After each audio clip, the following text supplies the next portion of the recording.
You are now tuned into the sounds of Big Nate Sports Talk. It's on all the time, anytime.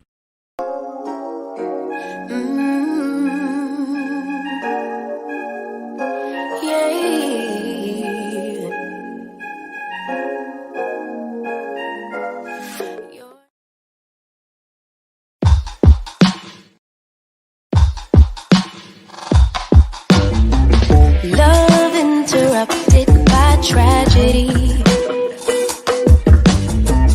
lost in the drought of nightfall, running in search of the remedy, trying to find her place in it all, focused only on the negative.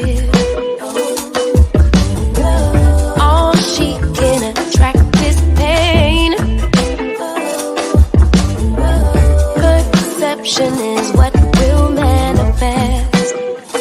Thought she could escape, but it's all the same. Birds fly south for the winter, but she ran to the west side.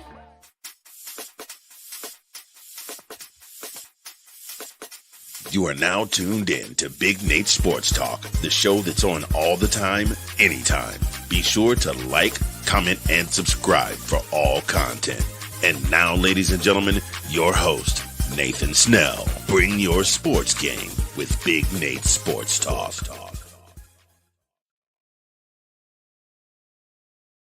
Thank you for the lovely introduction, Andy. Good day, ladies and gentlemen. It is your host, Nathan Snell of Big Nate Sports Talk Podcast. I hope you're all well. Hope you're all staying safe.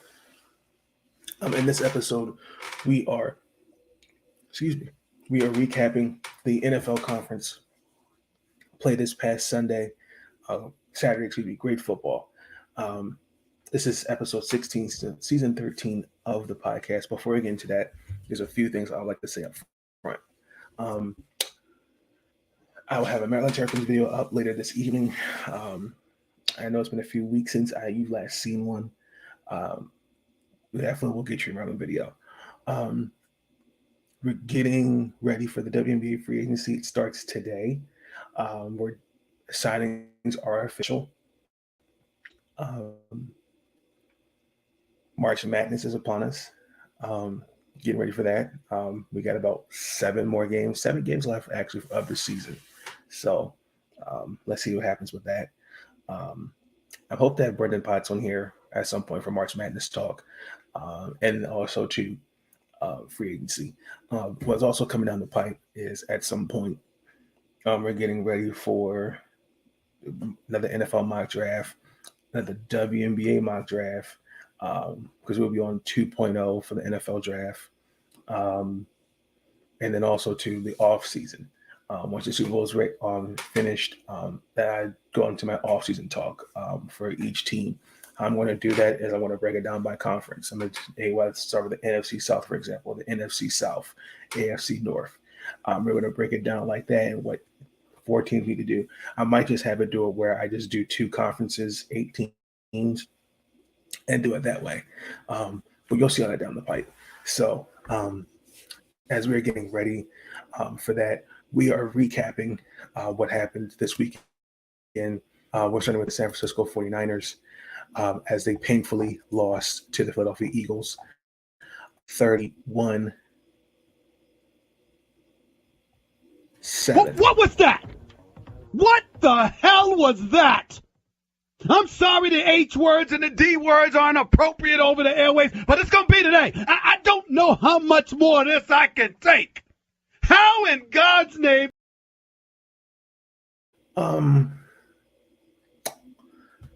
Okay, where do I begin? Injuries once again hurt San Francisco at the wrong time. I thought the loss of Brock Purdy was key, but I watched John go down with a concussion. They didn't even play with a quarterback for practically 27 minutes. Which showed. I don't think having a 5th quarterback out there would have fixed anything. once the injuries happened, the game was pretty much over. I mean, to the point where Brock couldn't even grip the ball. That's how bad it was. Um, and I think Coach Shanahan, he was putting just in a bad position. Um, I think that just added insult to injury. Once he went down, the offense couldn't get anything going. I mean, to the point where they can't even push the ball down the field. The run game, Craig carried with the art. You couldn't get much deal. Samuel Ayuk, you couldn't get anything going. I thought so too. What was key was their defense. As great as their defense was, um, you can't expect your defense to hold the fort like that. I thought the key, if you watch the preview, is going to come down to battle in the trenches and creating turnovers. Like San Francisco turned the ball over 3 times in the second half. That was key for me. And then also, too, some of the penalties. I thought the penalties were very, very key. You could see as once they got to about their 5th penalty, then that's when I'm like, okay, now they're starting to get frustrated.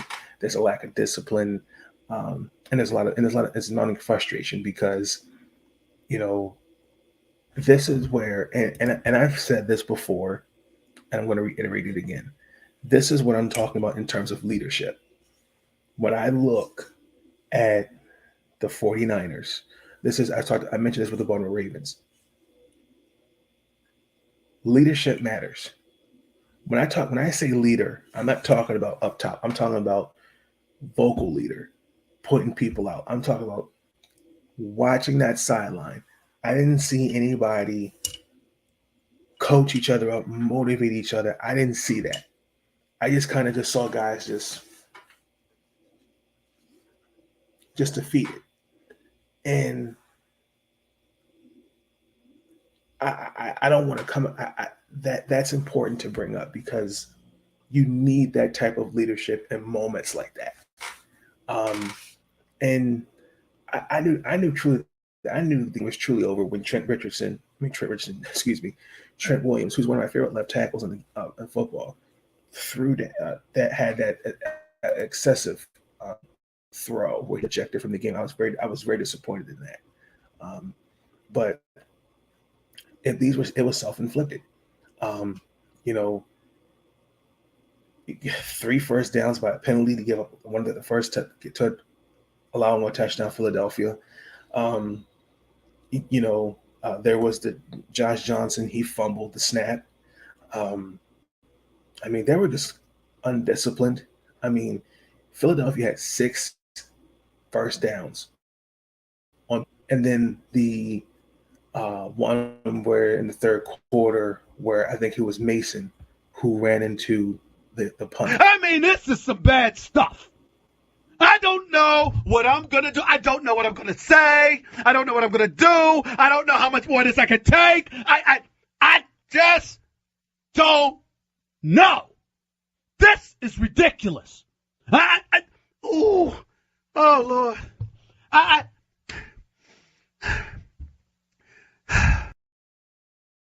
And again, also too, Christian McCaffrey was the only reason for the lone touchdown. Other than that, I also would have liked to know why Kyle Shanahan did not throw the flag on the 29-yard catch by Devontae Smith. I felt like he should have challenged it. That was me. And also too, offensively, it was going to come down to how do you take away something from Jalen Hurts or whether it was running or passing the ball. When I look at the stats, no one stood out, honestly, truthfully. But that's the thing about Philadelphia's offense. Everybody contributes within that offense, whether it's Kenneth Gainwell, Boston Scott, Miles Sanders, Devontae Smith, A.J. Brown, Goddard, Jalen Hurts, doesn't matter. They're all over the place. But I'm not going to ignore, and this is not a shot at Philadelphia.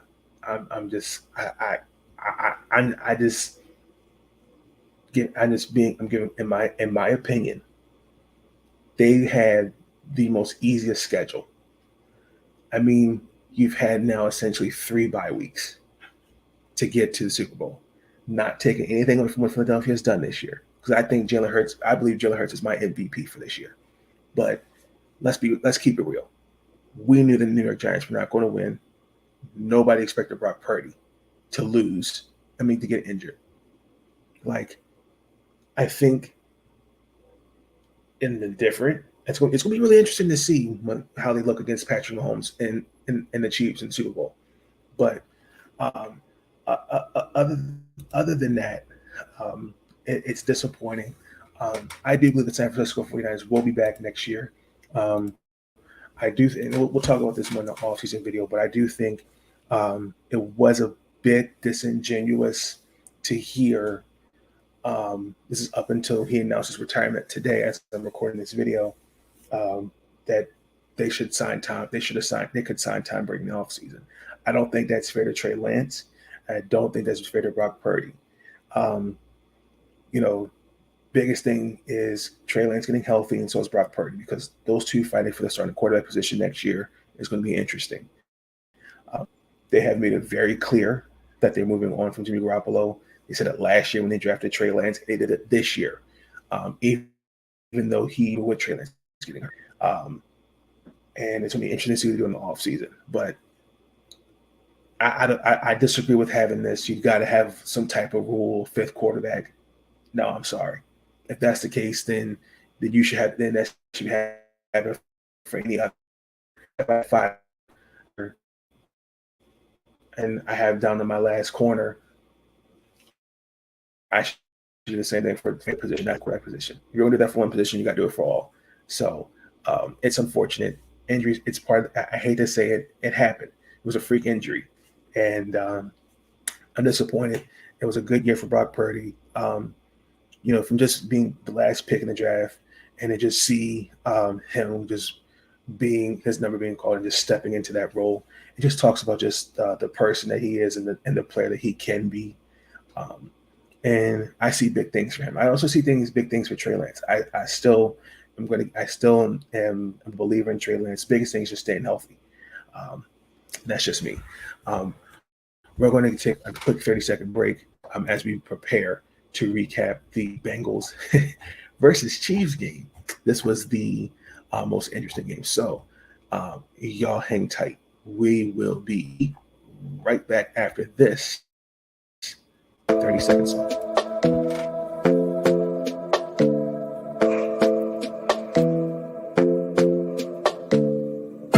This might be right. Either you feel it or you don't. Might give it a try. Yeah. Our bodies collide. Baby, you're everything I want. Let's give it some time. Yeah. Somebody told me I should hit and run, but they don't know. They don't know. They don't know. Nobody knows but us how we roll, how we roll. Nobody knows what we got but us, but us. Let them keep talking, let them believe that they know, 'cause they don't know, they don't know, they don't.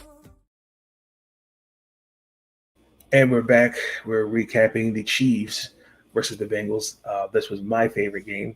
The final score was 23-20. Let me get my clip. That's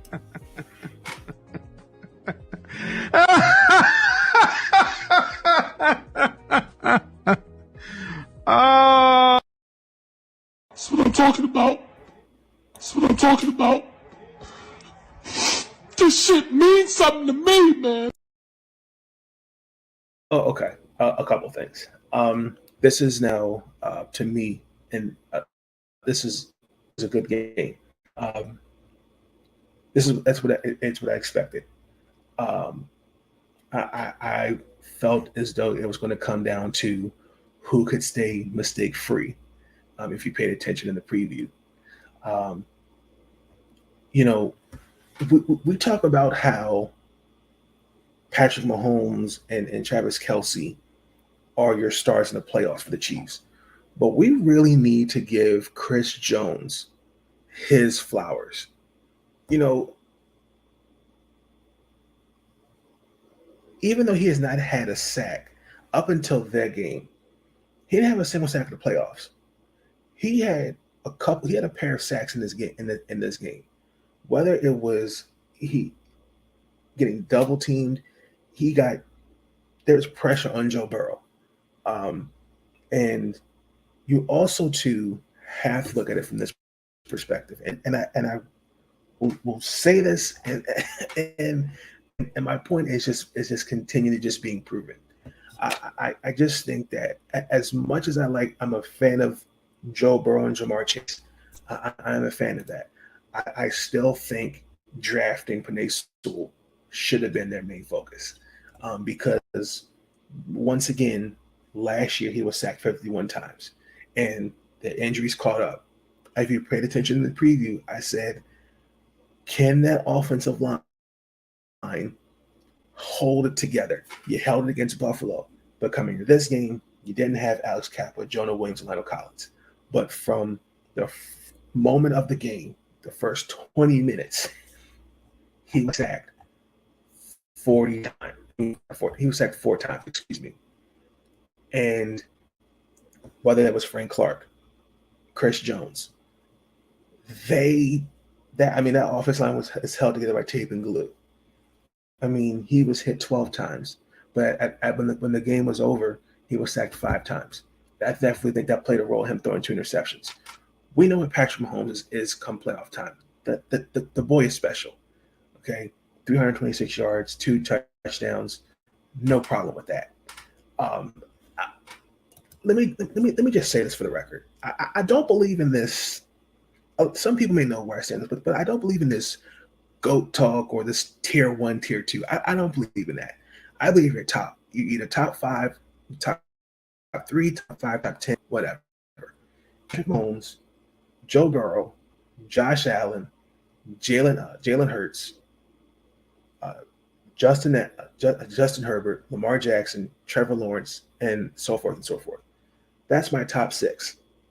I don't believe when there's this tier 1, tier 2, tier 3 thing. I don't do that. I don't do this who's the greatest quarterback or who's the greatest running back. No, these quarterbacks, regardless, are the faces of their franchises, and you're already seeing what the AFC is going to look like for the next 5, 10 to 15 years, easily. I look at Sunday, excuse me. It just speaks on the greatness of Andy Reid, but also on the greatness of Patrick Mahomes. Whether it was getting a touchdown to Van Scott, Kelce, their running game also. The running game was going to be key. But I also two things was something. I just think skating should never be in losing a game. Yeah, officials make mistakes, but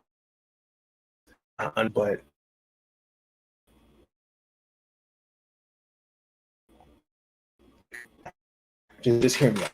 Right? If it was the same official calling every game, that would make a lot of sense. But if you're over wrong, both sides, the officiating was terrible. I thought a lot of it was better. The game was decided on the Osai the foul where he pushed Mahomes out of bounds. I thought that really hurt them. It hurt, and it obviously showed. But I believe the Bengals will be back next year. There's a couple things they need to fix, but there's a couple things that they have to be free agency. And also you need to address the offensive line. But I mean, for the Chiefs, it's proven that defense. It proved that defense wins championships. We got on that defense quite a bit, and did the same thing when it mattered. I mean, Jarvis Sneed went down with a concussion. When you're asking Trent McDuffie, Joshua Williams, I think it was, and a couple other guys, containing Jamar Chase, T. Higgins, Tyler Boyd, even Hayden Hurst. Like, you got to give them credit. And then also too, like, I can't take away from what they did. Kansas City in that game, they deserve the win. But I just thought, for me, the first half of the game was key. If you're Cincinnati, you cannot allow your quarterback to take multiple sacks in the first half, especially when they were down 6-0. That can't happen. It's sad that, again, I talked about Joseph Ossai. It's sad that he's going to be now known for the roughing the passer penalty. I feel bad for him. This is something he will learn and grow from. I'm not one of those that are going to clown him. I just thought that was just wrong. I appreciate B.J. Hill being the teammate that he is. I'm ahead of B.J. Hill. I really appreciate what he did by showing support and actually consoling him and just being there, not just a teammate but as a brother. Because the video that we all saw of Gerald Pratt, saying, why the fuck would he touch the quarterback? That's unnecessary. I understand it's emotion set. And again, official. I just don't think that should be the conversation. Yes, I mean, they had a third down. Can't say that third down. They're intentional grounding.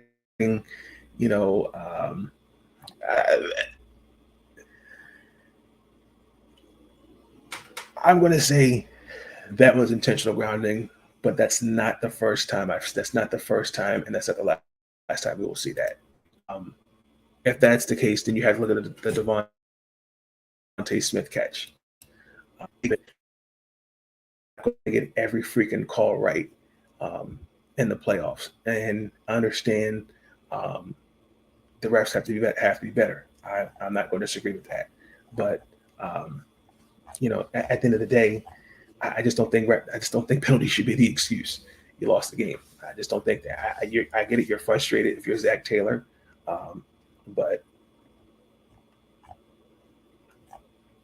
if it was the opposite way, where we would honestly and truthfully not really be having the same conversation. That's just my opinion. But Cincinnati's not going anywhere. They will look a little different next year because of free agency, and we'll get into that in the offseason talk. But very, very two good games for down the two. Disappointing to see San Francisco go out like that, because that was my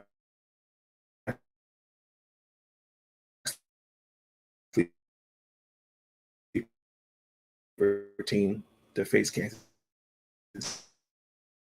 City.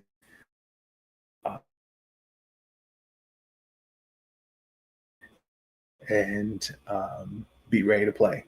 So, because we all know everyone's going to need it with the injuries, and I know Kelsey done with a back injury. I think a couple guys in Philadelphia were doing some minor injuries. So, everybody gets a bye week.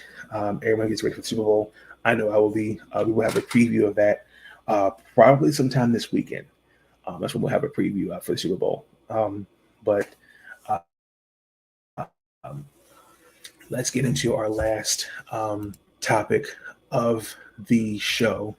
It is final message. Incoming message. Thoughts are running through my mind. Someone took some time to find a minute or two to organize. I would like to send my best wishes and endeavors to Tom Brady, who once again on this date last year announced his retirement. announced his retirement again today. Tom Brady is a first ballot Hall of Fame quarterback without a shadow of a doubt. From New England to Tampa, I think he's one of the best quarterbacks of this generation. I don't think he's the greatest of all time. That's just my opinion. I think his demeanor of who he was as a quarterback, especially watching him play Baltimore and other teams, you want those type of intangibles of a quarterback. I just felt like, for me, I was not really a fan of him coming back this year because I just think, one, that Tampa team was not the same from what it was 2 years ago, and he's a year older. It kind of, and I heard Nick Young, former basketball player, on a podcast talk about the league was not ready to move on from Brady, which I disagree. I feel like Brady wasn't ready to move on from football. But whatever happens, I wish him all the best. He's a first ballot Hall of Famer. What he's done for the game, it's been amazing. It's been amazing. 23 years from taking over for Drew Bledsoe, and from the moment that game Drew Bledsoe got hurt till now, one of the best to ever do it. I do think that when you do look back on his career, a lot of people will say that's the guy I want on my team. If I was trying to team, I would draft Tom Brady without a shadow of a doubt. But for me, he is one of the greatest quarterbacks of this generation, of this era of football. But he's not of all time. I don't believe in that. I think everyone has had their impact on different decades, different eras of football. For me, he's in my top 5. But congratulations to Tom Brady.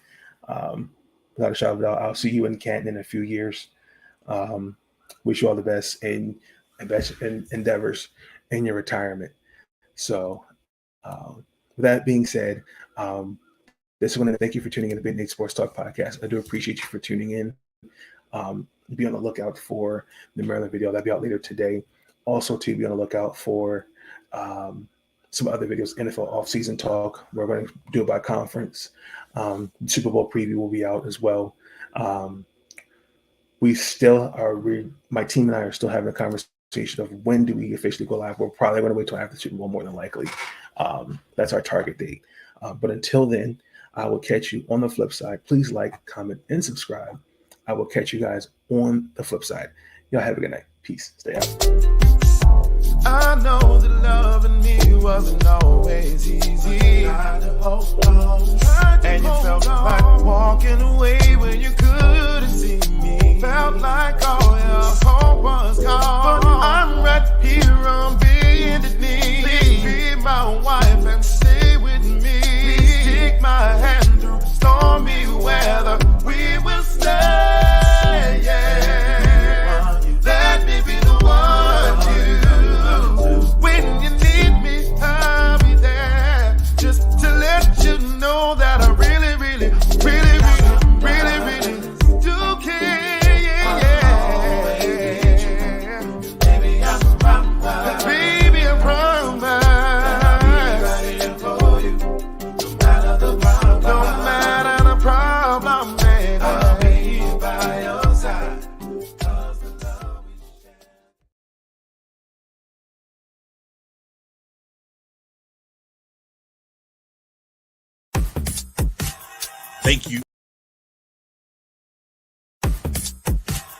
Thank you for tuning in to Big Nate Sports Talk. If you enjoyed that episode and you want to see more content, be sure to like, comment, and subscribe. Bring your sports game on Big Nate Sports Talk. It's on all the time, anytime.